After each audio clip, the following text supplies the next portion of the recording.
O vencedor será igualmente vestido de branco.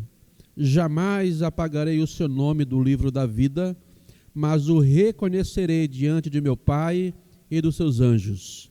Aquele que tem ouvidos, ouça o que o Espírito diz às igrejas. Eu li na Nova Versão Internacional, de 2010, 2012.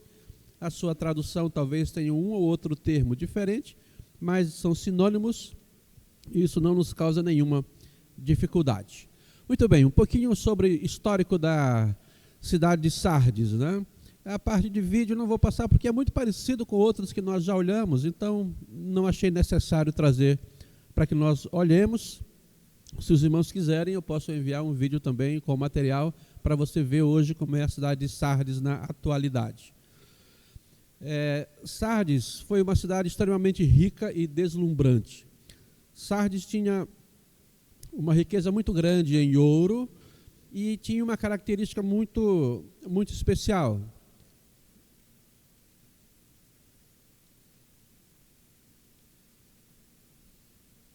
Dá um ok aí. Isso, obrigado. Ela era uma cidade construída que ficava num nível, vamos imaginar para a gente poder entender um pouquinho melhor, como se fosse um grande rochedo, né? 500 metros de altura, e a cidade ficava então nesse platô, e isso por si só já trazia para Sardes características muito especiais. Uma delas era considerada uma fortaleza inexpugnável, porque você imagina uma cidade a 500 metros de altura num platô, era uma cidade praticamente indestrutível. Porque em tempos de guerra, como você vai escalar 500 metros para chegar à cidade? Você era facilmente alvejado, você tinha uma dificuldade muito grande, porque era uma subida muito íngreme, e logo você não tinha nem como escalar aquele negócio. E muito mais, você ficava completamente exposto. Então, essa era uma cidade que tinha uma característica muito especial geográfica, o que a tornava uma fortaleza em qualquer período, em qualquer tempo. Era uma cidade rica em ouro, e com isso ela era uma cidade muito formosa, muito deslumbrante, uma cidade belíssima, próspera sobre todos os seus sentidos. A história conta, né, e é fato verídico isso, não é nenhuma lenda nem nada, né, que por volta aí de 546, o rei da época, antes de Jesus, o rei da época era o rei Creso. Não sei se você já ouviu um ditado, ou já leu sobre o ditado, tão rico quanto Creso. Não, é um ditado não muito conhecido. Para nós, né? Lá para a região é bem conhecido. E então o rei Creso, ele de alguma forma se sentia indestrutível, invencível, maravilhoso, belo, aquelas coisas que o coração do homem, quando está numa posição ideal, se ilude. E então, os irmãos já ouviram falar sobre Ciro, né? Ciro Grande. Ciro então começa uma escalada e um crescimento no seu império. E Creso percebe que Ciro está se achegando e ele resolve consultar um oráculo, muito conhecido, que é o oráculo de Delfos, e lá o vidente diz para ele: se você sair à guerra, o império será destruído. Se você sair à guerra, um império será destruído. Ele entendeu que o oráculo estava dizendo a ele, os adivinhos: saia à guerra que você vai vencer. Então ele levou seu exército para enfrentar o grande rei Ciro, e ele sofreu uma dura derrota, e lutando para sobreviver com o seu reduzido exército, ele volta para Sardes e diz lá: aqui nós estamos seguros, não há problema, não há nenhuma dificuldade. E de fato não tinha como invadir. Então a história conta, e é verídico isso, irmãos, que Ciro então dá uma recompensa para alguém que porventura descobrisse como escalar e como invadir uma cidade que não tinha como realmente. Então alguns soldados se dispuseram a fazer campanas, para poder, campana, olha o nome, né? começaram a olhar para ver, estudar, para ver se havia alguma possibilidade. E durante um dia, um soldado observou que o guarda que estava ali na parte da frente, né, aqui, de guarda, ele teve o seu capacete, caiu o seu capacete. E eles olharam, estava ali, né? Aí eles perceberam que o soldado desceu com muita facilidade. Desceu, pegou seu capacete e subiu de volta. O soldado durante o dia fica ali olhando, tentando mentalizar qual foi o processo. Aí ele percebeu que tinha algumas fendas aqui, pequenas fendas que serviam como degraus. À noite, reunido um pelotão, ele refez com muito cuidado o mesmo caminho. Quando ele chega em cima, não tem ninguém vigiando. Eles se consideravam tão invencíveis na fortaleza que não havia ninguém cuidando. Eles invadiram a cidade, dominaram a cidade, e aí então o rei Creso encerrou seu reinado, e Ciro então começa a reinar sobre a região. Ficou um longo tempo, isso aqui é importante, os irmãos vão entender, porque daqui a pouco nós vamos chegar lá. Ficou um tempo a cidade no ocaso, né, porque Ciro fez algumas coisas interessantes, porque era uma cidade de guerreiros. Então o que você vai fazer? Além de você invadir, você vai esfacelar o espírito guerreiro da cidade para evitar revoltas. Então, aí ele começou a obrigar as pessoas a participar de ações culturais, né, de danças. Ele foi minando o espírito guerreiro e com isso a cidade foi se acomodando. Não é mais treinamento de guerra, não há mais nada a fazer, até que então o Império Romano assume de novo, conquista, sai o Império Medo-Persa, vem o Império Romano. Então agora nós vamos ter um outro período, que é o período do Império Grego, com Alexandre o Grande, que invade, domina a cidade, né, porque já não havia mais guerreiros, não havia mais nada, então com facilidade Alexandre o Grande domina a cidade. Depois que Alexandre o Grande, você já deve ter ouvido falar dele, Alexandre o Grande é considerado um grande líder. Com muito jovem, ele expandiu o seu império de forma gigantesca, mas teve um problema. Ele morreu com 30 anos. Com 30 anos ele não tinha herdeiro. E quando ele morre, então há uma luta e uma disputa muito grande para ver quem vai sucedê-lo. As disputas são basicamente entre 4 grandes generais, que vão lutar fervorosamente para se tornarem o sucessor dele. Nesse período aqui, então nós já temos 2 governantes da cidade, dessa região aqui, lutando para ter a primazia. E aí é interessante demais, porque passado alguns séculos, nós temos um homem chamado Antíoco, que quer se tornar o governante, ele quer ser o dono dessa região, ele quer conquistar Sardes. O governante atual, o Áquo, ele tem a mesma ideia. Ele disse: se nós ficarmos aqui, nós não seremos derrotados por Antíoco. E então ele se isola novamente na cidade. Você sabe, aconteceu a mesma história de novo. Uma fortaleza inexpugnável, não tem como entrar. E então um outro soldado fica observando. E ele também observa como que o pessoal, ixi, é para voltar? Não está voltando aqui, meu irmão, volta lá no começo lá de novo. Obrigado. Mais uma, volta lá naquela, vai, mais um, aí. Ocorre de novo. ele percebe como é que era feito o acesso, vigiando. Depois de 1 ano sitiando a cidade, ninguém consegue invadir. 1 ano.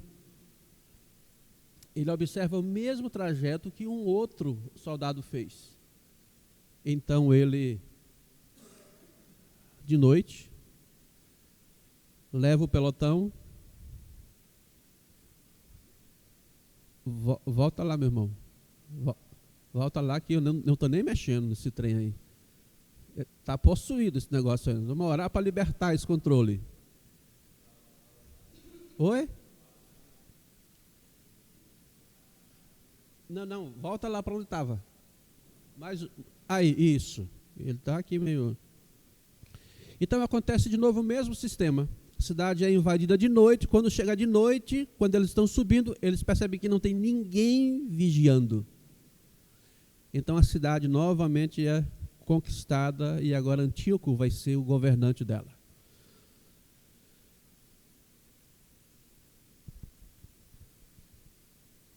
Jesus vai utilizar provavelmente essa mesma história para dizer, e a gente já traz isso para logo no começo da aula, para perceber que a forma como ele vai se aproximar da igreja de Sardes, se ela não se arrepender, não se consertar diante dele, ele virá como?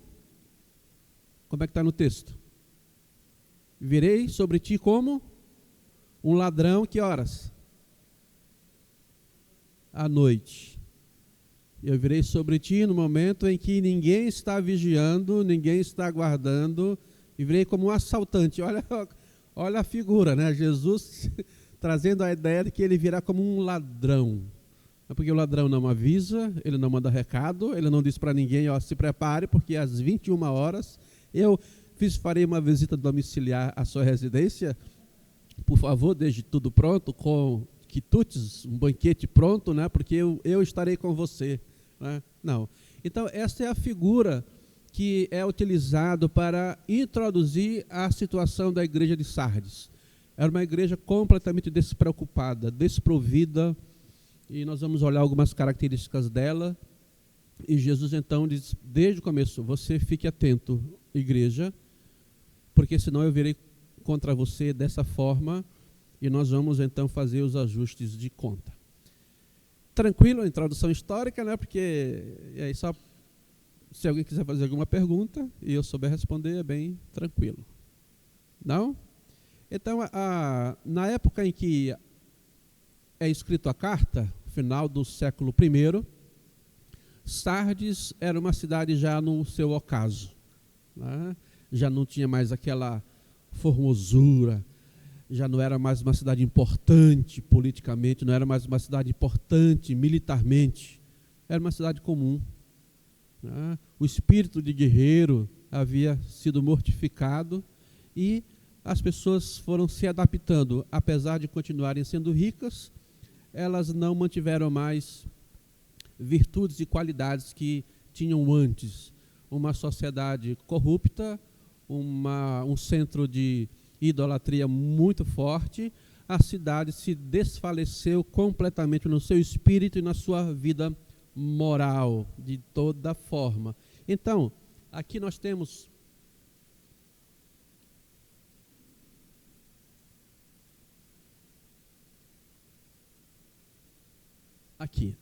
um panorama geral.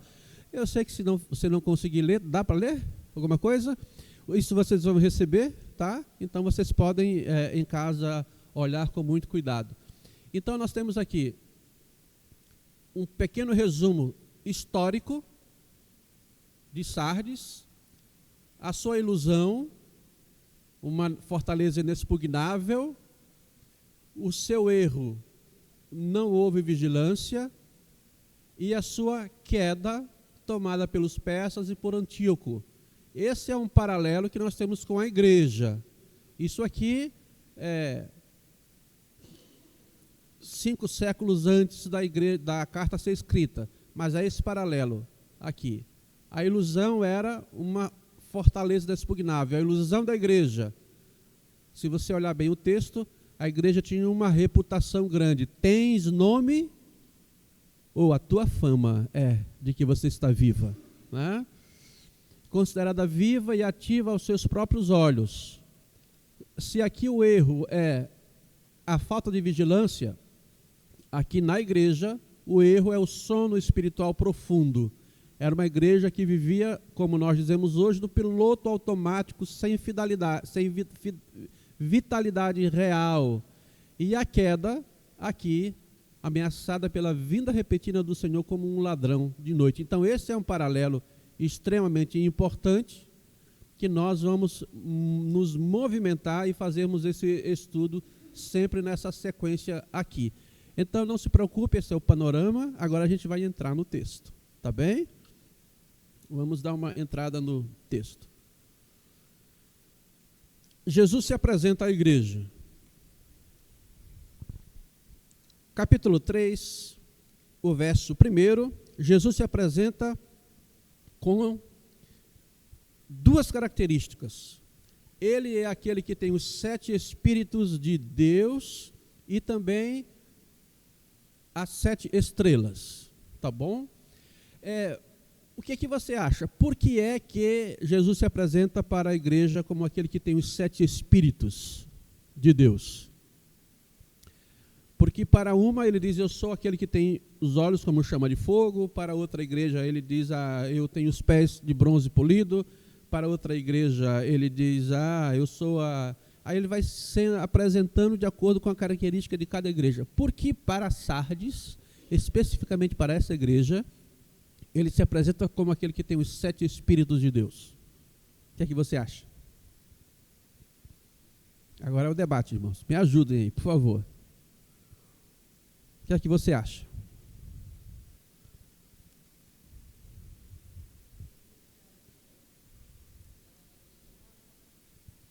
Muito bem.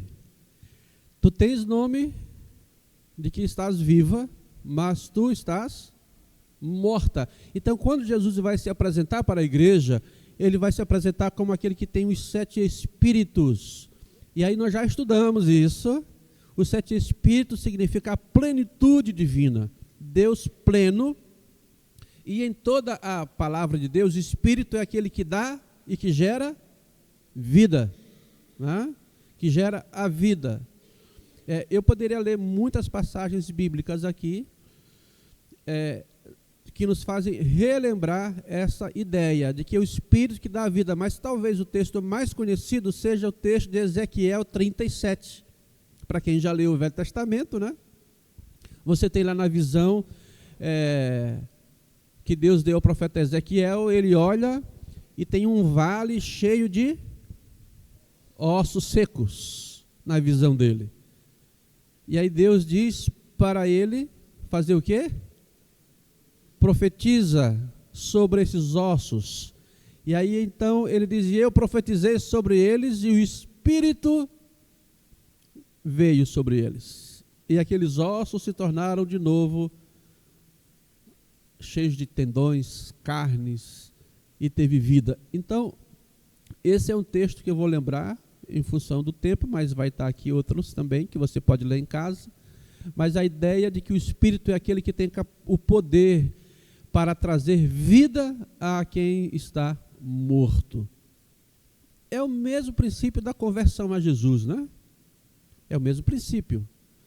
Porque, segundo o apóstolo Paulo, especificamente Paulo, antes de conhecer ao nosso Senhor Jesus Cristo, nós estávamos mortos em quê?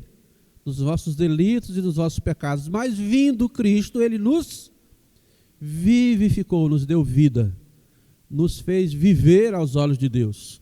Então, essa é uma figura muito forte que nós temos nesse conceito de que Jesus é aquele que se apresenta como o doador da vida. Eu sou aquele que tem os 7 Espíritos de Deus. Através de mim, através do Espírito, eu posso gerar vida para quem está morto, e que é a figura clássica aqui da igreja em Sardes. Tu tens fama que está viva, mas tu estás morta de fato e de verdade. Tá bom?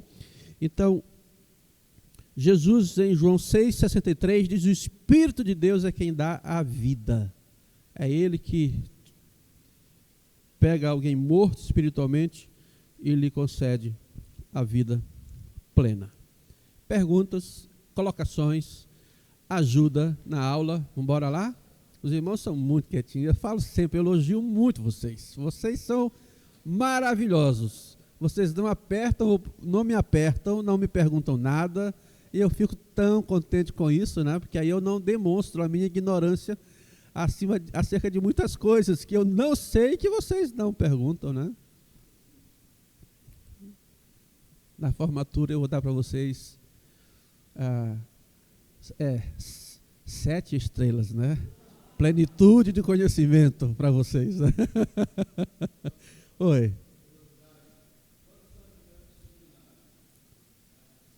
As salas de mais ou menos em torno aí de uns 100 mil.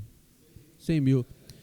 O platô era grande e uma parte da cidade, como não tinha mais espaço para crescer em cima, começou a crescer no sopé. Então até o sopé, não sei se os irmãos, não sei se vocês sabem, eu tenho umas coisas lá do Nordeste que a gente usa muito, né?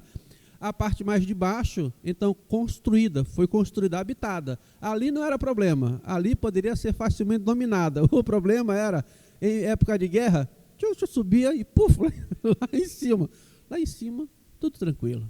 Só chocolatinho quente no inverno, churrasquinho no verão, tudo de bom, não tinha problema nenhum. Então, quando esgotou a capacidade populacional, então vieram para baixo, né? Mas subiam sempre, né? Por isso que os cercos, por isso que o segundo cerco durou 1 ano. Imagina, você ficar sitiando um negócio desse 1 ano. É uma coisa de doido. Mas era comum e muito normal, né? Jerusalém chegou a ser sitiada durante 2 anos. Aí você tem muitos problemas de alimentação e outras coisas mais, né? Mas também é muito dispendioso para aquele que faz o cerco. Ele não tem também como se manter. Então, não, alguma coisa assim, mas não capaz, não tão suficiente, né? Porque você esgota as suas provisões. É como Jerusalém, naquele quadro dramático, né? Que o rei sai para olhar a cidade depois de um cerco longo. O que ele viu? Ele viu uma criança sendo comida, né? Não sei se vocês lembram dessa passagem, é muito triste.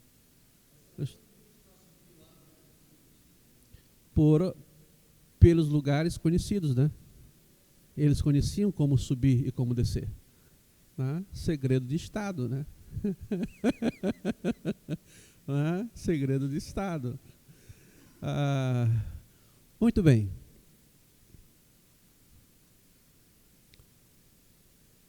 Qual é a acusação da igreja? Vamos lá, para os irmãos participarem. Pergunta barbada. Qual é a acusação da igreja? Jesus acusa a igreja de estar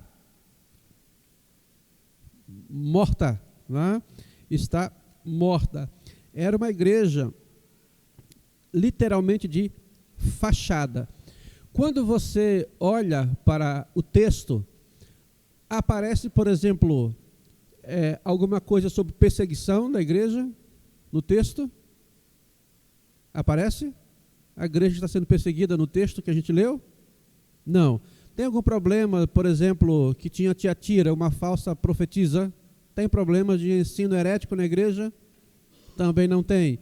Então, quando você vai olhando o texto, aparentemente aquela igreja foi uma igreja que havia sido deixada de lado por alguém que sempre deseja destruir a igreja.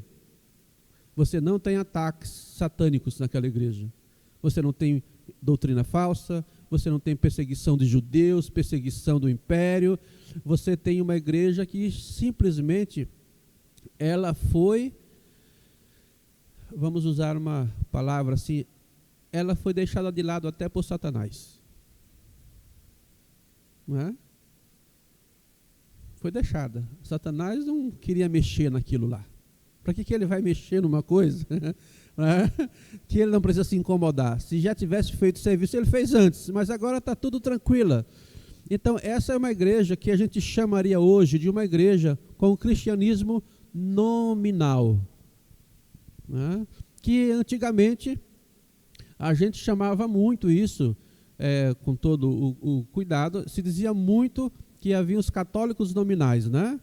Os católicos frequentadores, ou que buscavam uma vida de acordo com a sua fé em Deus, mas havia muitas pessoas que não praticavam o catolicismo.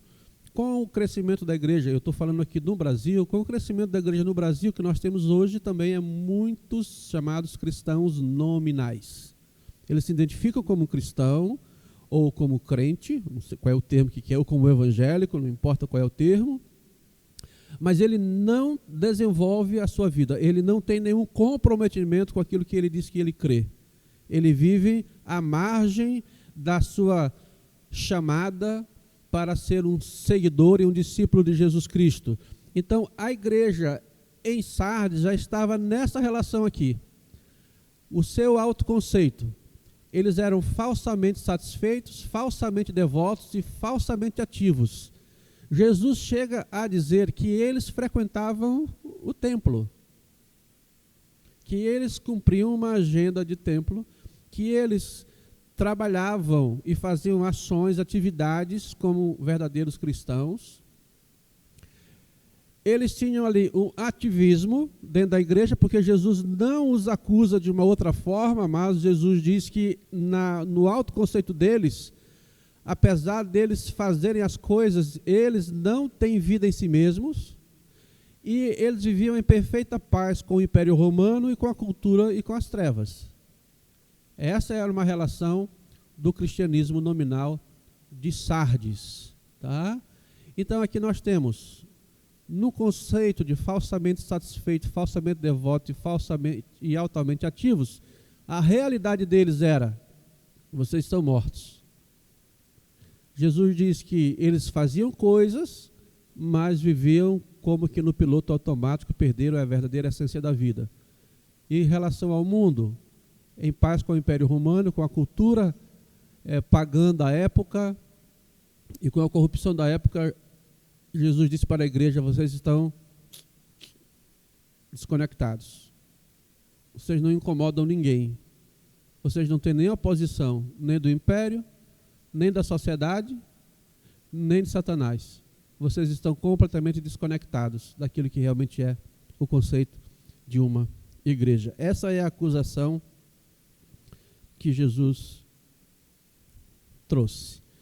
Por que isso é importante? Porque Sardes era um centro muito especial na área tecelã, de tecidos e pinturas.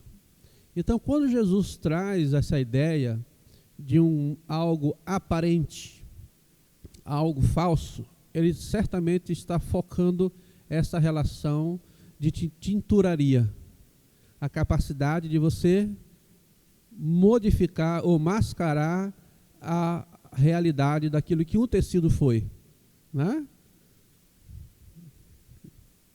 Pegavam um tecido e colocavam a cor que eles queriam no tecido. Dessa forma, Jesus estava dizendo o seguinte: vocês são belos aos olhos, vocês são bonitos aos olhos, é uma igreja bonita externamente, mas é tudo tinta, é tudo adorno, é tudo aparente. Lá, de verdade, quando eu chego e olho vocês com os meus olhos, que conseguem ver além da aparência, ele diz à igreja: vocês estão mortos, né? Então é uma figura muito forte de linguagem que Jesus utiliza para mostrar a realidade de uma igreja. Eles tinham perdido a essência do que era ser igreja, uma essência de uma igreja que tinha se entregado literalmente e não fazia a mínima questão de se manter conectado àquele que era o doador da própria vida. O que você acha que levou essa igreja a morrer? Vamos lá, fazer um debate? O que você acha que levou essa igreja a ser uma igreja, aos olhos de Jesus, morta? Vamos lá. Os irmãos sabem que não tem certo nem errado. Vai.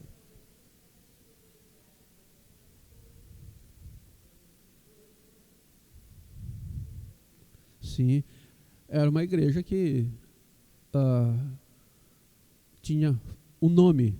A expressão ali, né, tem fama, né? Então era uma igreja que de alguma forma tinha uma reputação interna, ela se via dessa forma, e até externamente, porque quando você tem um abraçamento, ó, uma palavra agora criada, né, o abraçamento entre a igreja e uma sociedade, e um não incomoda o outro, é porque nós temos um problema, né? Então abraçou a sociedade, viveu os valores da sociedade, tanto as relações cultuais da época de ídolos, como as questões de valores morais. Houve um abraçamento. Né? O que mais você acha? Fala, meu irmão.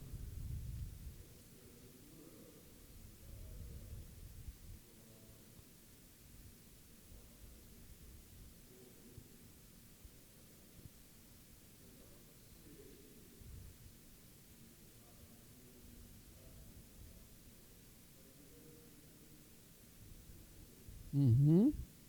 Ela se acomodou, a igreja perdeu a sua referência, literalmente, na visão de Jesus, de ser sal e luz do mundo.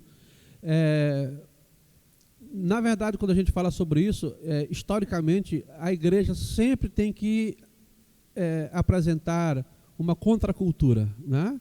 Em qualquer época, você tem a ideia de uma cultura estabelecida, e quando a gente fala de cultura, nós estamos falando de aquilo que é contrário à palavra de Deus. Estou falando sobre artes, não estou falando sobre coisas bonitas e belas que existem no mundo inteiro, que existem fora da igreja, né? Coisas que são fantásticas, que a gente pode desfrutar, a gente pode degustar, né? Na sociedade não é problema nada disso. Agora, a relação de que quando uma cultura ela é ofensiva ao evangelho, que a gente chama de cultura aqui, então a igreja ela tem que se apresentar como uma contracultura. Ou seja, ela vai apresentar padrões, por exemplo, vamos citar algumas questões aqui básicas, né? No Brasil há uma tentativa muito forte de banalizar o aborto, o que na Europa já é uma coisa comum e normal. Então, o que a igreja é chamada? A igreja é chamada a apresentar um perfil, uma postura, não só de discurso, mas de vida, que manifesta uma contracultura a isso. Né? Quer dizer, nós não aceitamos o aborto por causa daquilo que nós cremos, mas também por causa da forma como nós vivemos. Então, você estabelece, eu tento estabelecer uma contracultura, que é aquilo que nós estudamos no ano passado, o Sermão do Monte. Né? Você estabelece a cultura ou oferece uma contracultura à medida dos valores que você crê e que você vive. Porque não pode ser só aquilo que você crê. Se você crê, mas você não vive, aí é o mesmo problema de ser nominal. Né? Sim.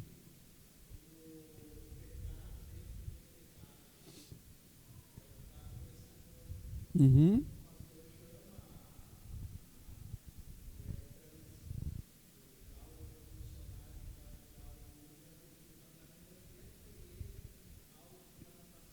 Uhum. Isso.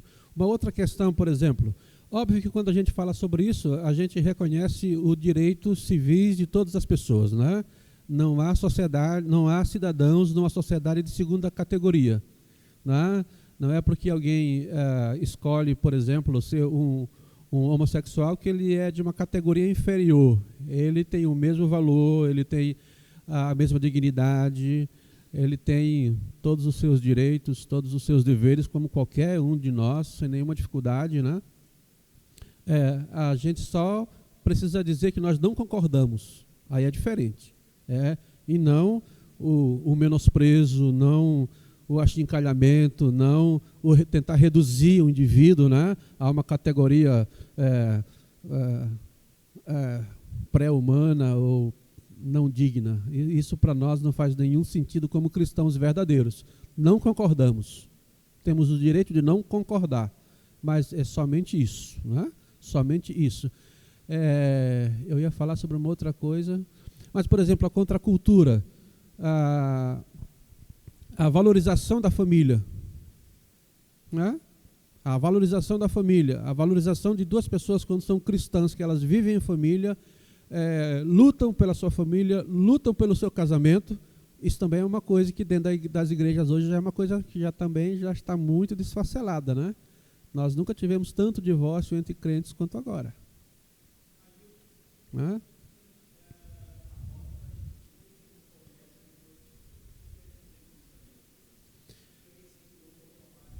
Fazer as coisas automaticamente sem ter a essência dentro de si. Né? Por exemplo, eu como cristão, né, eu como formado em teologia, né, que vocês me chamam de pastor, eu passo a frequentar o templo, né, passo a frequentar as atividades da igreja. Aparentemente eu estou muito bem da minha vida com Deus, até dou aula, né? Isso pode ser só a casca. Eu posso estar fazendo isso porque gosto. Eu posso estar frequentando um templo porque eu tenho amigos. Eu posso estar frequentando um culto porque me faz bem por alguma razão, mas não necessariamente porque eu estou com a minha vida realmente de acordo com aquilo que Deus quer. Né? Então, essa é uma relação muito grande dentro das igrejas hoje. A gente fala isso de ativismo religioso. Eu estou dentro até de uma igreja, frequento cultos, mas aqui dentro eu estou como que morto, de fato e de verdade. Eu não tenho vida com Deus, eu não tenho essência com Deus. Eu entrei no piloto automático. Eu levanto, vou, volto, né, faço alguma oração, mas o reino de Deus não é aquilo que domina a minha vida. Não domina. Por outro lado, isso a gente sempre vai ter que cuidar no cristianismo nominal, né? Porque não nos compete julgar as pessoas. Alguém pode, por exemplo, se envolver muito pouco na vida de uma igreja. O que a gente diria é aquele que faz o mínimo na igreja. Mas ele pode ter uma vida espiritual muito melhor do que aquele que mora na igreja. Ele vive na igreja, está lá. Pode ser melhor do que o pastor da igreja, né? Se a gente vai pegar o padrão, porque todo mundo espera que os pastores sejam o ó do Borocodó, né?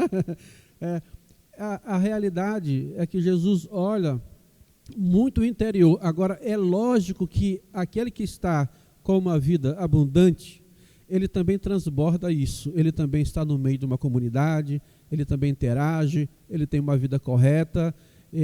Eu sempre disse aos irmãos que liderava, sempre dizia a eles o seguinte: não fique tão parado para você não virar um poço estagnado, e não viva tanto no ativismo para você não virar um mar revolto. Procure o equilíbrio. Procure o equilíbrio. Frequente o culto, frequente o EBD, escolha um grupo de convívio, sirva em alguma coisa, pelo menos uma coisa na igreja, para que você se mantenha ativo, servindo com dom e com talento. Mas sempre recomendava e às vezes chamava alguém e dizia assim: esse aqui você não vai mais fazer. Por quê? Eu digo: não, você está fazendo demais. Daqui a pouco você está tão cansado e tão estressado que daqui a pouco você não quer fazer mais nada. Né? Então esse equilíbrio é o equilíbrio que tem que dar. Eu não posso viver nem cá e nem lá. Eu tenho que encontrar o equilíbrio da minha vida com Deus, para que eu tenha tempo para servir ao Senhor, servindo na igreja, servindo ao Senhor, servindo na minha família, servindo ao Senhor, servindo no trabalho. Porque tudo e qualquer lugar é lugar de servir ao nosso Senhor. Então a gente sempre tem que cuidar disso. Agora, de fato, o que a gente consegue perceber aqui nessa relação é que a igreja, certamente, ela se entregou aos sintomas que são consequência daquilo que o André utilizou como palavra, que é o pecado, que é a prática ativa e a prática passiva. Né? Porque o pecado você e nós cometemos ativamente e passivamente. Ativamente, quando nós passamos a fazer aquilo que é errado aos olhos de Deus, e passivamente, quando deixamos de fazer o que é certo aos olhos dele. Então, nesse sentido, a gente sempre vai olhar na palavra do nosso Pai Celestial. Por exemplo, a primeira carta a Timóteo, capítulo 5, verso 6, Paulo diz que aquele que se entrega aos prazeres, mesmo estando vivo, está morto. O filho pródigo de Lucas estava vivo e de repente ele morreu, se afastou da comunhão. E quando volta, então o pai diz: o meu filho que estava morto, agora viveu. está vivo de novo. Então, na Bíblia, todas as vezes que a gente percebe essa relação de morte, ela está associada sempre ao conceito do pecado. E aí aqui a gente tem os sintomas da morte espiritual, tá? Porque o pecado não é só um erro moral, não é só o fato de eu fazer algo errado. Ele vai desenvolver em nós como uma necrose, que a gente está chamando. Se vocês perceberam, eu estou utilizando sempre termos mais médicos, né? Porque nós estamos falando de vida e morte. Vida e morte. Vida e morte. Então, aqui nós temos a questão da necrose espiritual. E não só a igreja do passado, mas quanto nós, no presente, nós podemos morrer quando o pecado começa, por exemplo, a gerar, então, a morte da nossa vontade, a perda da força e resistência para escolher o bem. É quando nós nos adaptamos, quando nós não temos mais força ou não nos esforçamos para fugir de práticas pecaminosas que vêm sobre a nossa vida, né? É a ideia de que eu combato o pecado, mas quando eu começo a praticar aquilo que eu combato e eu começo a errar naquilo, o pecado começa a dominar a minha vida, e aí eu não tenho não só mais força, mas eu não tenho muitas vezes vontade para lutar contra. Eu simplesmente me entrego. Então eu perco a vontade. O pecado destrói a minha vontade de lutar para ser santo, no sentido bíblico, né? De ter uma vida perfeita e agradável a Deus. Aí quando nós temos a nossa vontade morta na luta contra os erros, então nós já perdemos toda a resistência.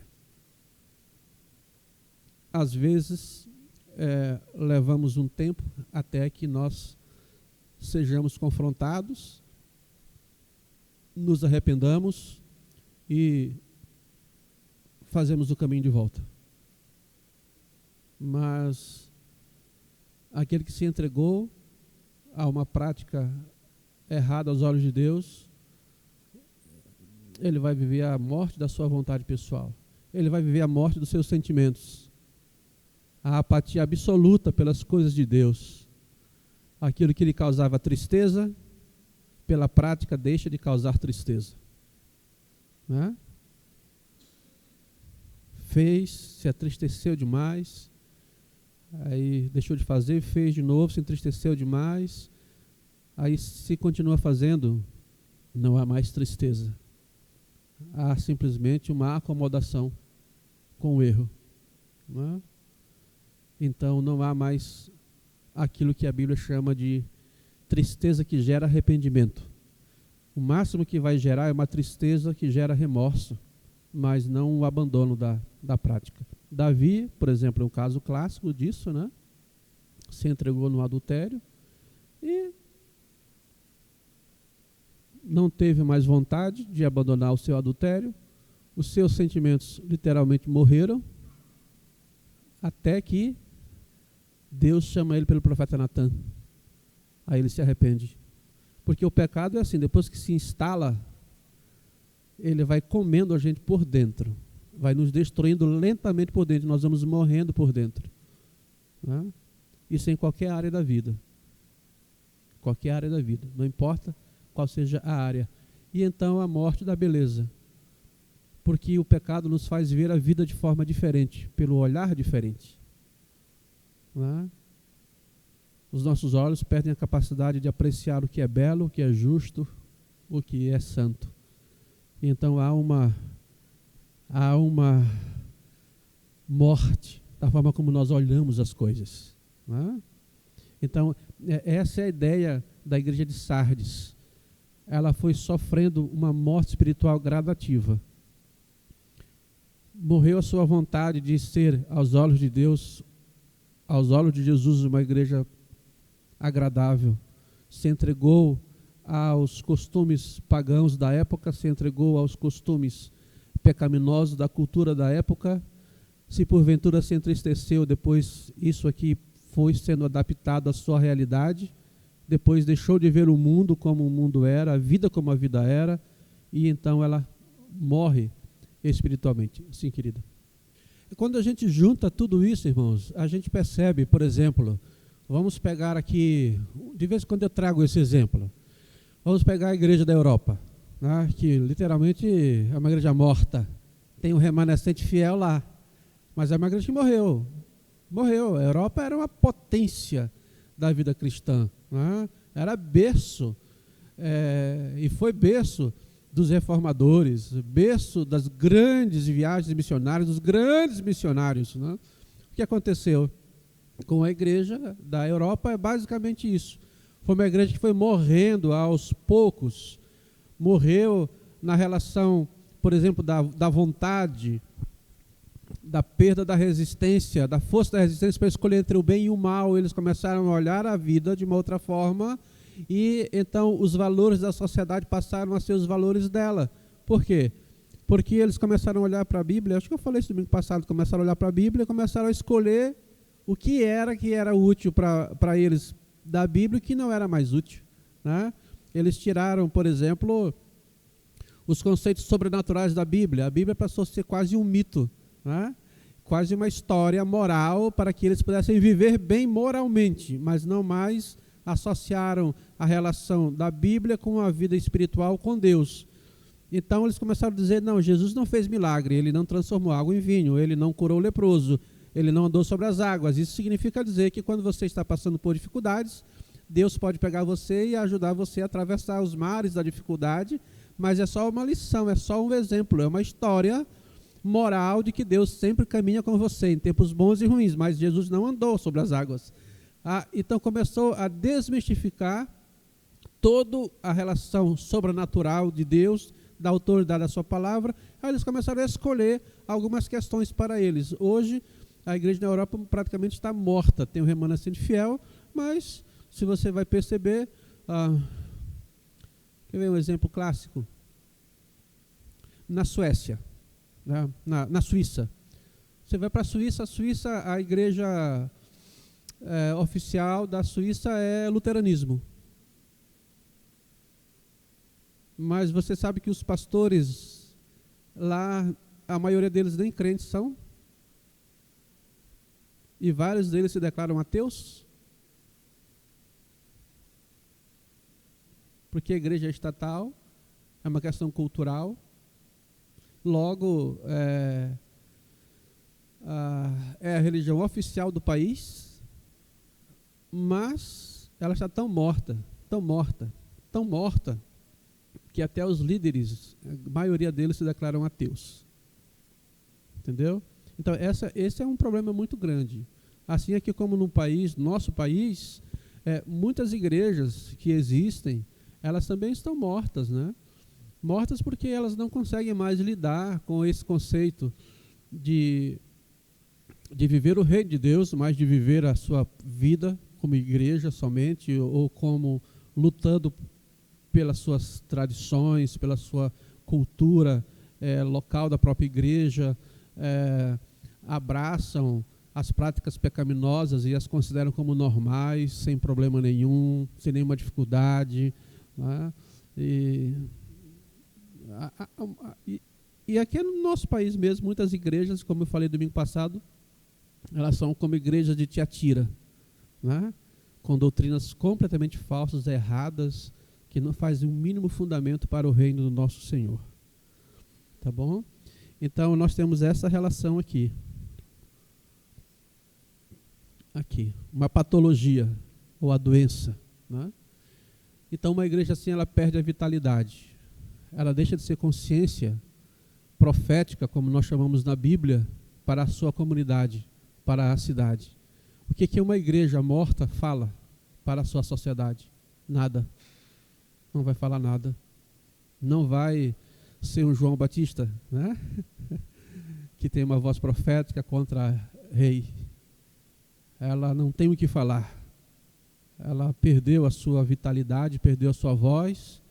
Ela se acomodou ao mundo, à assimilação cultural, até o ponto de não ver mais nenhum tipo de embate, nem críticas. Então ela tem a ausência de oposição. Satanás deixa a igreja em paz, porque não representa nenhuma ameaça, não faz sentido nenhum.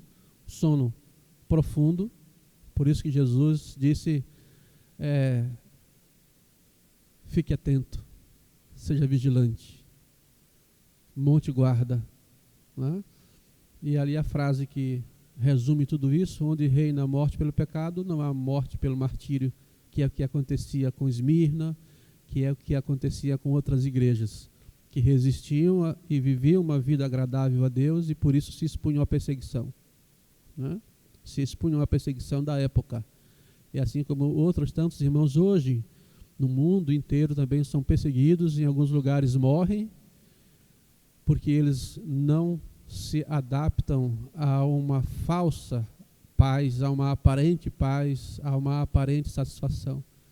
Mas hoje, muitos irmãos morrem em alguns países porque não querem abrir mão daquilo que creem, e assim como também no Brasil, certamente vários irmãos sofrem oposição porque não abrem mão daquilo que creem.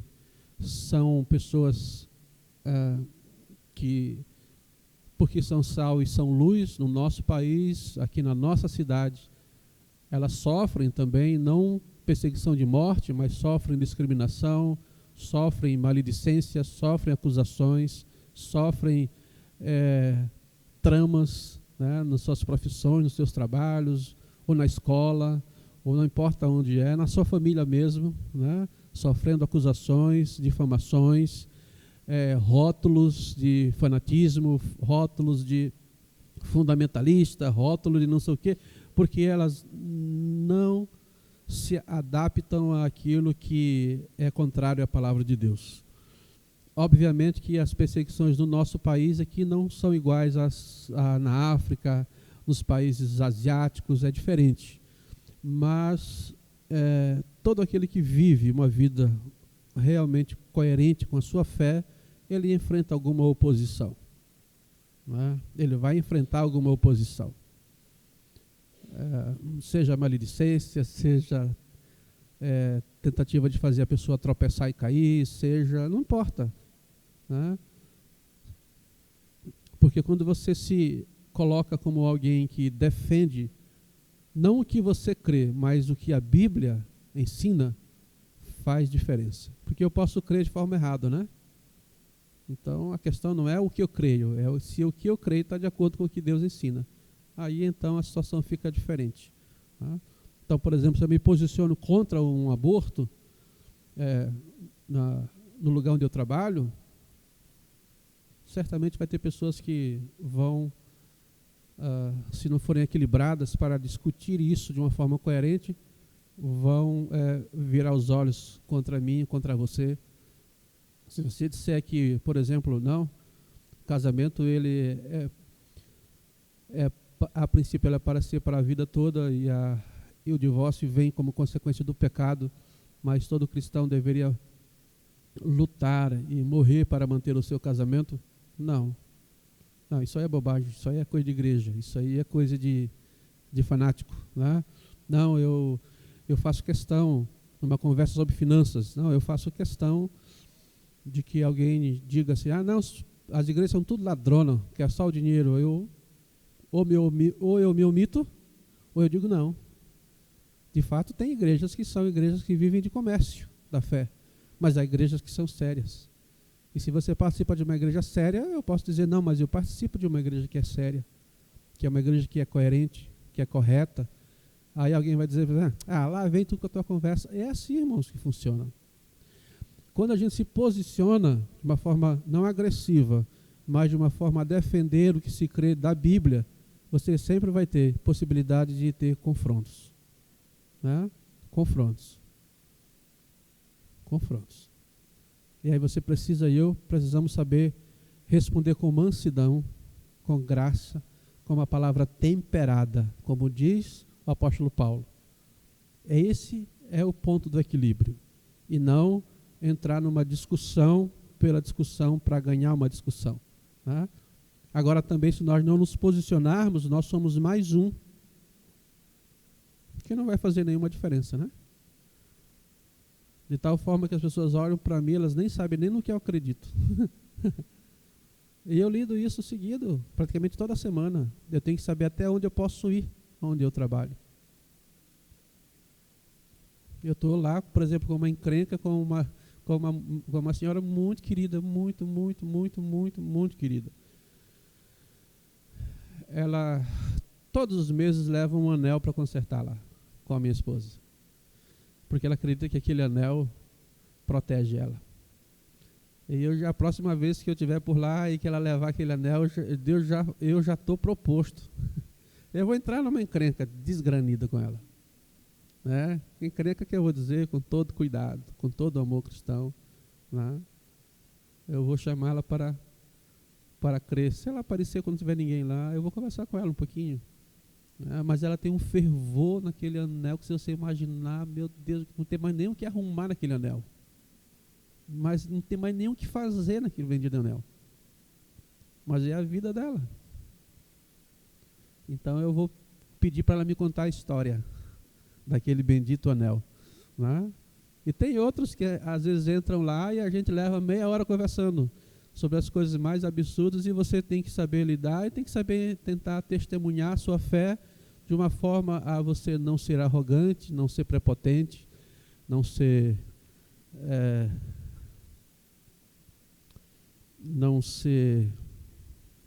como é que eu posso dizer? Não ser alguém que vai afastar a pessoa da verdade. Né? Dependendo como a gente fala, já foi, já perdeu, nunca mais vai conversar sobre nada. Tá? Ok, meus queridos?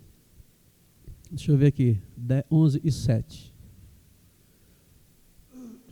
Vamos caminhar na tentativa de ressuscitar a essa igreja e quem sabe a cada um de nós, né? Vamos ver lá o desfibrilador. Aí Jesus cita 5 coisas. Né? Verso 2, como é que está na tua Bíblia aí? Alguém pode citar a palavra inicial? Como é que está escrito aí no capítulo 3, verso 2? Fica alerta. Né? Vigia. Né? Tem a expressão agora que o pessoal diz, vigia, crente. Né? Então, acorda ou ser vigilante. Depois diz o quê? Na sua tradução? Fortalece, alguma tradução diz diferente? Consolida. Consolidar o quê? O que ainda resta. Tinha um restinho lá, né? Que é aquilo que a Bíblia chama de remanescente fiel. Tem lá, a maioria estava morta, mas tinha algumas pessoas, um pouquinho, e Jesus diz, olha, esse pouquinho aí precisa ser consolidado. Depois do verso 3, qual é a palavra que aparece aí no começo? Oi? Lembra, tem alguma tradução diferente? Verso 3? Não? No verso 3, qual é a outra palavra que aparece? Obedeça, tem alguma palavra diferente? Não? Não aparece aí na sua tradução, guarda. Isso, né? E depois a palavra, a quinta, qual é? Arrepende-se. Então aqui a gente tem esse princípio da tentativa de trazer à vida algo que estava morto. É o processo. Eu tenho um sério problema. Eu amo água gelada. Você não percebeu, né? Ouviu o barulhinho? Cheio de gelinho. Pode estar 10 graus abaixo de zero. Eu fui para o Canadá, peguei 32 abaixo de zero, e o pessoal, água gelada? Eu não consigo beber água aqui de jeito nenhum, né? Então, por isso que eu fiz o barulhinho. Aí você perguntou o que é que tem nessa água aqui, é gelo. E eu sei que não faz muito bem, mas eu não sou perfeito. Vamos lá, irmãos. Então, a gente tem o desfibrilador. Acorda. Ser vigilante. Ele está falando o quê? Lembra do começo lá da história? Põe a guarda. Fique atento. Vigie. Não durma. Não fique dormindo achando que nada vai lhe acontecer, que vai dar tudo certo. Não seja soberbo, não seja orgulhoso. Mantenha o seu espírito vigilante, acordado, para que não venha de noite como um ladrão. Né? Então, essa expressão, nossa, e aqui eu tenho aqui mais ou menos aqui um monte, mais um monte. Fortaleça, quer ver? Vamos dar uma olhadinha aqui para a gente ficar talvez melhor. Ó, o alarme, ser vigilante, chamado para despertar da ruína iminente, que nós precisamos ser vigilantes. Você vai dizer, e você e eu vamos dizer assim, não, mas eu não estou dormindo, eu estou com a minha vida, está boa, está tranquila aos olhos de Deus. Não quer dizer, Jesus disse para nós essa manhã, seja vigilante. A vigilância deve ser uma atitude constante do cristão contra. Aí eu coloquei 4 coisas ali, se você não conseguir ler, você vai receber o material. Seja vigilante contra o inimigo, as armadilhas sutis e disfarçadas que buscam separar o cristão da sua lealdade a Jesus Cristo. Porque essa é a grande relação. Satanás não quer simplesmente, falei domingo passado, com que nós pequemos, ele quer quebrar a nossa lealdade com Jesus Cristo. Ele quer que nós sejamos leais a nós mesmos, aos nossos sentimentos, às nossas vontades, aos nossos desejos, à forma como nós olhamos o mundo. O simples pecado pode me dar a possibilidade de eu me arrepender. Mas o fato de eu quebrar minha lealdade com o nosso Senhor me impõe uma rota extremamente destrutiva. Então a Bíblia vai dizer que Satanás anda ao nosso derredor como um leão que quer nos devorar, ele não quer brincar conosco. Precisamos ser vigilantes contra a relação da tentação que nos ataca nos momentos de fadiga, de tristeza ou do excesso de confiança como a igreja, minando a nossa resistência. Jesus diz, vigiai e orai. Quando eu estou com a minha vida boa, posso cair na soberba, mas quando eu estou passando tribulação, angústia, tristeza, é o momento que Satanás vem e lança dúvidas, questionamentos, ou o nosso próprio coração que é enganoso vem com muitas coisas que nós podemos nos deixar levar, e aí seja vigilante você e eu, para não abrirmos a porta da nossa vida nos momentos em que nós estejamos sendo tentados contra falsos ensinos. Nós já estudamos domingo passado a igreja de Tiatira, e contra a volta do Senhor, que é um problema crônico para nós hoje. Não é? Nós não pensamos, quase nunca falamos sobre a volta de Jesus Cristo. O que é que mais pode manter um cristão atento à sua vida com o seu Senhor? O que é que mais pode manter uma igreja atenta? É quando de tempo em tempo se fala sobre esse assunto, de que o Senhor voltará, e de que Ele virá quando ninguém espera, como ladrão na madrugada. Então essa é uma relação que a igreja de Sardes, e talvez seja a principal luta da igreja na atualidade. É uma igreja que não é mais uma igreja de esperança. Não é mais uma igreja que pensa, que reflete sobre a volta de Cristo. Pouco se fala sobre a eternidade. Hoje se fala muito sobre a vida na terra, que deve ser falada, mas também que não pode ser esquecida, de que há um momento em que a eternidade vai invadir o nosso tempo, ou pela vinda ativa de Jesus, ou pela nossa partida para com Ele. Aí nós temos 2 problemas. Nós achamos que Jesus vai demorar mais 300.000 anos para voltar, e nós achamos que somos eternos, enquanto nós somos idosos ao extremo, ou quando não estamos doentes. Nós não pensamos de que Deus pode dar uma voz de comando para que nós estejamos indo ao encontro dele hoje. Perdemos a expectativa de encontro com Cristo. E quando você perde essa expectativa, ou essa vigilância, tudo se torna mais nebuloso. Não é? Tudo se torna mais nebuloso. Então, a igreja de Sardes teve esse problema, e nós hoje precisamos cuidar disso. Tá? Nós não podemos esquecer de que tem uma promessa da vinda dele, e se não for na nossa geração, mas da nossa geração não passaremos de nos encontrar com ele. Ou ele vem, ou a gente vai. De uma forma ou outra, a ideia da vigilância é sempre essa. É planejar, sim, a vida para viver 100 anos. É organizar a vida para viver 200 anos. Mas, ao mesmo tempo, ter a sensibilidade de saber que os nossos planos são os nossos planos. Não é necessariamente... De vez em quando eu me pego pensando sobre morte, sobre encontrar Jesus. Mas não vou dizer para você que é todos os dias. Mas de vez em quando eu paro para pensar, porque isso me mantém de alguma forma mais atento e mais vigilante. Eu sei que a minha vida não é eterna. Eu fiz 60 anos, quando era muito novo, né? Que vocês são mais novos, né? Vocês não pensam muito sobre esse assunto, mas à medida que a idade, a experiência vai ajudando, a gente vai se tornando mais reflexivo. Sim, Rogério? No começo, a igreja primitiva tinha essa expectativa, né? Se você lê isso no livro dos Atos dos Apóstolos e nas cartas, você vê isso claramente. Havia uma expectativa muito forte, e isso movia a igreja. Com o passar do tempo, como se entendia que essa promessa não era para o tempo da própria igreja, isso foi se perdendo.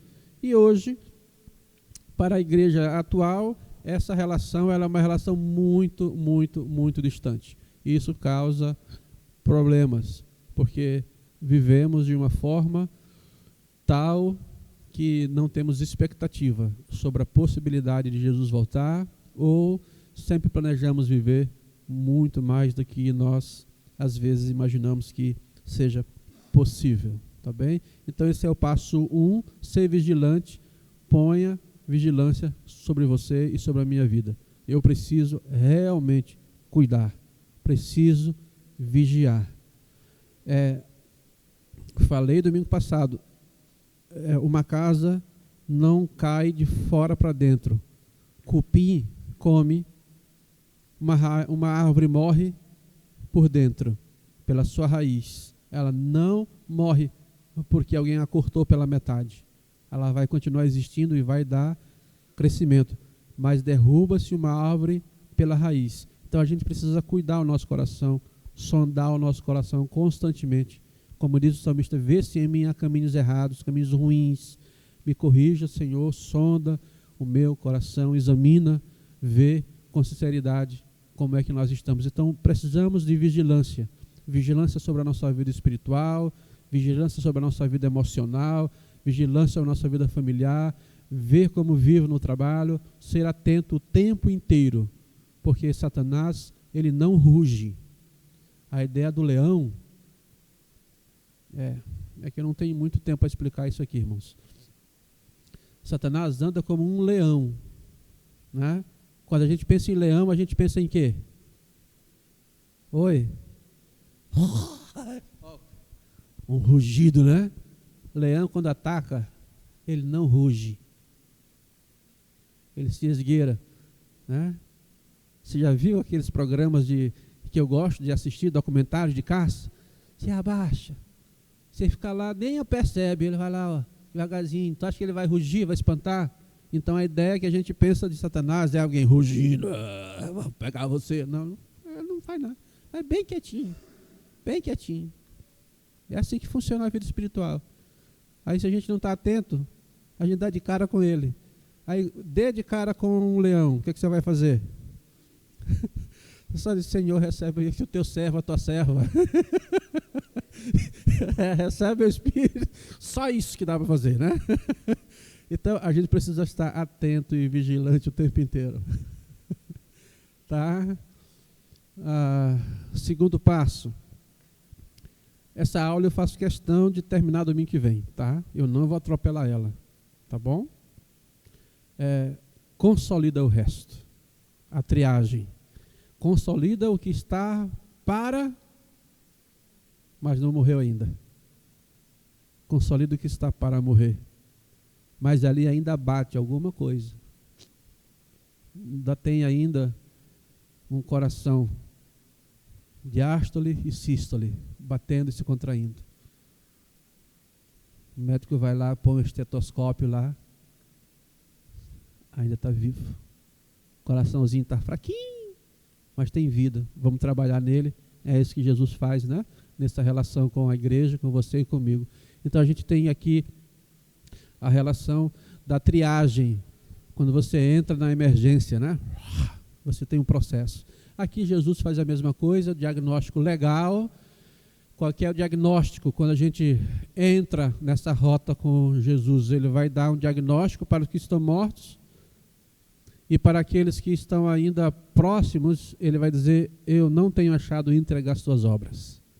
Não tenho achado as suas obras perfeitas aos olhos de quem? Verso 2. Como é que diz aí? Não achei, eu não tenho achado. Isso.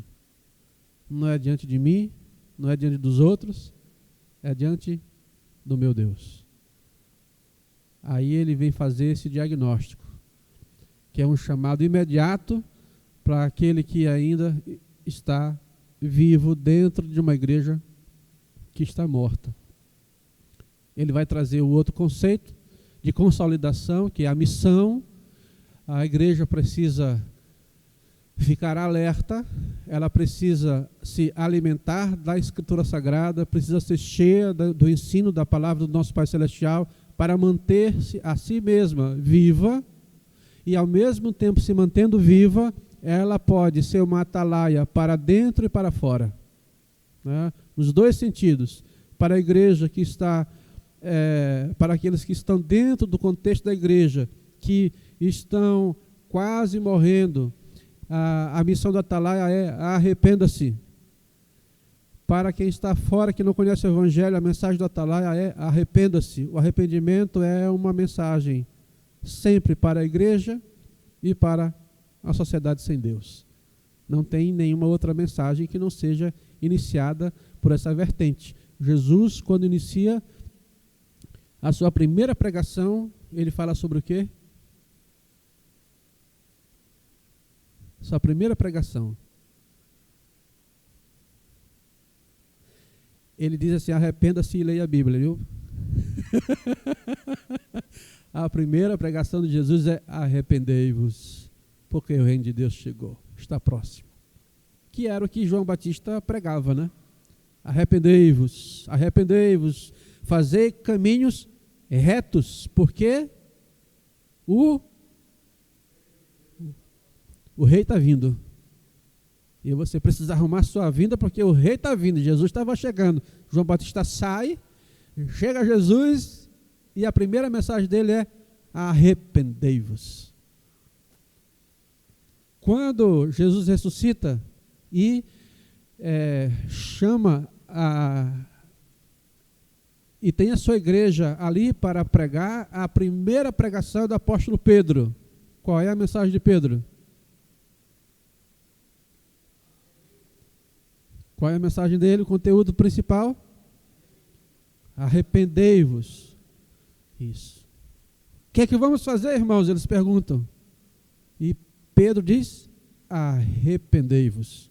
Quando Paulo está pregando no Areópago e quando tem manifestações de tentativas de torná-lo depois em seguida como um Deus e oferecer para eles sacrifícios, a pregação de Paulo qual é? Isso, Paulo chama para o arrependimento. Quando Jesus depois escreve a carta às igrejas, o que mais aparece nas cartas? Arrepende-te, arrepende-te. Irmãos, o arrependimento é uma coisa para a vida inteira. Primeiro, vivida dentro da vida cristã como igreja. Vivida, ouvida, praticada, para que, sendo nós cristãos, os recebedores da mensagem do arrependimento, nós sejamos capazes de dizer a uma sociedade ou a pessoas que não conhecem a Jesus: arrependam-se. Entendeu? Então essa é uma grande relação de que Jesus estava chegando para a igreja em Sardes e dizendo a ela: arrependa-se. E aquilo que é importante, que é o intervalo da clemência, né? Entre uma sentença aqui para a igreja de Sardes e, ao mesmo tempo, Jesus mostra a sua clemência. E para os que já morreram, há uma mensagem. Para aqueles que estão prestes a morrer dentro de uma igreja morta, ele está dizendo: olha, você está prestes a morrer, mas ainda tem um tempo para que você saia desse caminho. É a clemência. É o chamado ao arrependimento que Jesus vai fazendo, vai fazendo, vai fazendo, vai fazendo, vai fazendo. Nós falamos isso domingo passado. É a longanimidade do Senhor que nos alerta, nos alerta, nos alerta, nos alerta, nos alerta, nos alerta, até que, assim, bom, você é que nem Jezabel, para você não tem mais o que fazer. A paciência de Deus é longânima, mas ela não é infinita. E aí é o que nós sempre precisamos lembrar. Para a gente encerrar, faltam 3 minutos, eu quero dizer que esse tipo de estudo, ele não deve ser visto somente com uma visão externa, né? Uma visão de como está a igreja no Brasil, no mundo, como está a sociedade no Brasil e no mundo. Não, ele deve ser uma reflexão para a gente, que está aqui hoje, nessa manhã, para ver como é que nós estamos. Esse é um check-up da nossa saúde espiritual, da forma como nós nos enxergamos, porque nós podemos estar nos enxergando de uma forma muito errada. Nós podemos estar todos vestidos, né, com tinturaria, tinta de primeira categoria, né, como Sardes, uma igreja que tinha fama, mas que por dentro era oca. Nós precisamos nos examinar constantemente. Queria dizer aos irmãos que ninguém se afasta de Jesus de uma hora para outra. O afastamento, ele é progressivo. No geral, ele é lento. E isso sempre acontece quando nós deixamos de vigiar e de nos expor diante do nosso Pai Celestial. De dizer com sinceridade para Ele: Senhor, sonda-me, conhece-me, vê o que há em mim. Não porque Ele não saiba, mas porque se Ele sondar, Ele pode fazer com que eu veja o que há em mim, no meu interior. A ideia é de que todo aquele que foi morto é porque um dia esteve vivo. E nós não podemos simplesmente nos assenhorear da vida, da existência, de uma fé que nós consideramos como aquilo que de fato e de verdade vai nos conduzir a vida inteira, sem uma fé que seja dependente do nosso Pai Celestial. Ninguém se afasta de Cristo de uma hora para outra.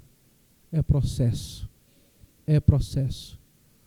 Não viva no ativismo, mas não viva no comodismo, na letargia. Que Deus nos ajude, irmãos, para que a gente fique atento. A gente sabe que tem um Deus misericordioso, um Deus gracioso, um Deus amoroso. Graças a Deus por isso. Mas não podemos nos esquecer de que somos responsáveis pela salvação que Ele nos concedeu. Somos responsáveis pela santidade que Ele nos ofereceu. Somos responsáveis. E Deus fez o que Ele precisava fazer pela cruz de Jesus Cristo.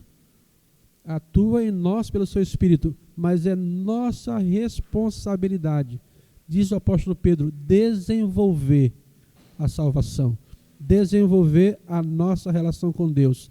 Isso Deus não fará por nós. Ele está disponível, disposto pelo seu Espírito, mas é nossa responsabilidade desenvolver o que nós recebemos de graça. De graça, por graça, pela graça. Somos responsáveis.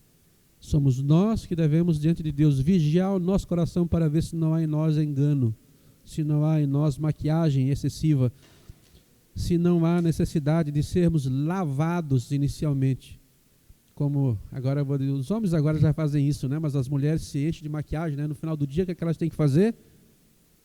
Tem que tirar tudo.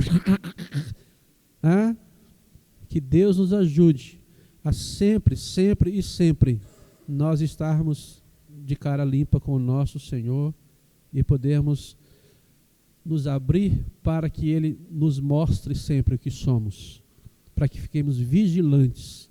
Não brinque com isso. Se você está aqui nessa manhã e você percebe que a sua vida está se esvaindo na sua qualidade de vida espiritual com Deus, cuidado, não brinque com isso.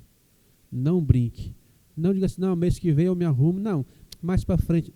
Irmãos, não faça isso em nome de Jesus Cristo, você e nem eu. Sim, querida. A parábola ali dos talentos significa dizer que nós devemos desenvolver aquilo que Deus nos deu. Sim, é sem dúvida nenhuma. O problema ali da parábola dos talentos é a forma como o servo olhava para o seu senhor. Ele olhava para ele como um tirano, como alguém opressor. E porque olhava para o seu senhor de forma errada, ele agiu de forma errada. Enterrou seus talentos. Essa é a nossa relação. Olhar para Deus de uma forma errada vai nos conduzir a viver de forma errada. Olhá-lo de forma certa vai nos ajudar a desenvolver a nossa vida de forma certa.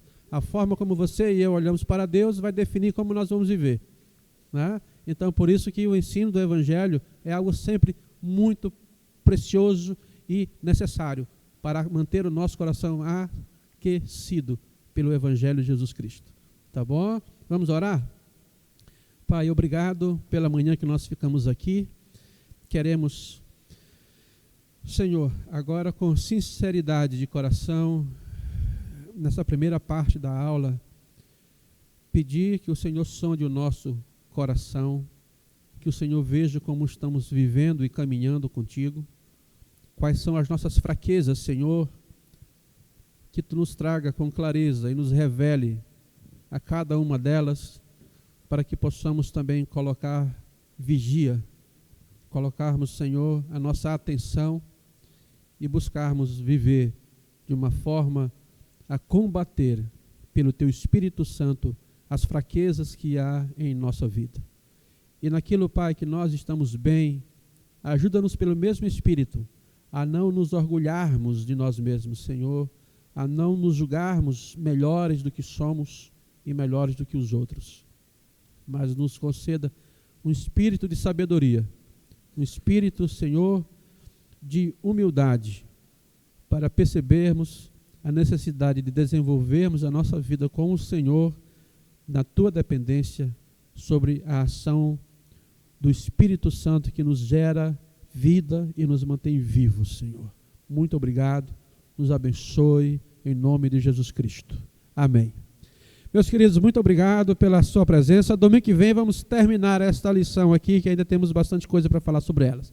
Deus abençoe, convide mais pessoas para vir estar aqui conosco, incentive outros irmãos e irmãs para estar aqui com a gente. Deus abençoe.